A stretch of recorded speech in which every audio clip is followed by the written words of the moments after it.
સુરતના અમરોલીમાં હની ટ્રેપમાં ફસાવી તોડ કરતી ગેંગના 5 સભ્યોને ઝડપી પાડતી અમરોલી સર્વેલન્સ પોલીસ. સુરતના અમરોલીમાં હની ટ્રેપ કેસમાં વેપારીને ફસાવીને ₹40,000ની માંગ કરતા 5 આરોપીની પોલીસે ધરપકડ કરી છે. આ કેસમાં 3 પુરુષ અને 2 મહિલાઓનો સમાવેશ થાય છે. વેપારીને મહિલાએ સોશિયલ મીડિયા થકી ફસાવ્યો હતો અને એક ફ્લેટમાં નકલી ક્રાઇમ બનીને ₹4,000નો તોડ પણ કર્યો હતો. મહિલાઓ પણ ઝડપાઈ. સુરતમાં હની ટ્રેપની ઘટનામાં 5 આરોપીની અમરોલી પોલીસે ધરપકડ કરી છે. સોશિયલ મીડિયા થકી વેપારીને ફસાવવામાં આવે છે અને ત્યારબાદ તેની પાસેથી રૂપિયાની માંગણી કરવામાં આવે છે.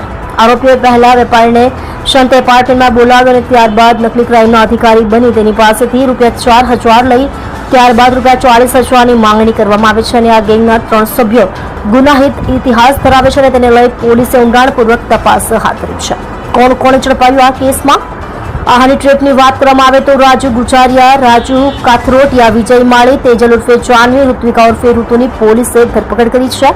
આરોપીઓ પાસેથી રોકડા ₹4,306 મોબાઈલ અને એક હાથકડી પણ મળી આવી છે. અગાઉ પણ ટોળકીએ કોઈને લૂંટ્યા છે કે નહીં તેને લઈ પોલીસે તપાસ હાથ ધરી છે. 3 આરોપીઓ ચોરીના કેસમાં પણ ઝડપાઈ ચૂક્યા છે. પોલીસે મોબાઈલના ચેટના આધારે સમગ્ર ઘટનાની તપાસ હાથ ધરી છે.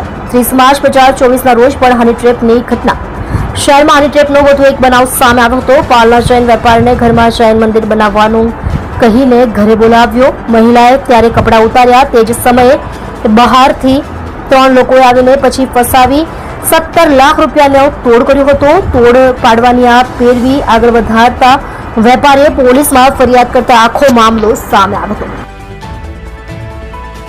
તમે જોઈ રહ્યા છો આઈઝોન ન્યૂઝ ચેનલ. રિપોર્ટર અજમલ જાટવ સાથે.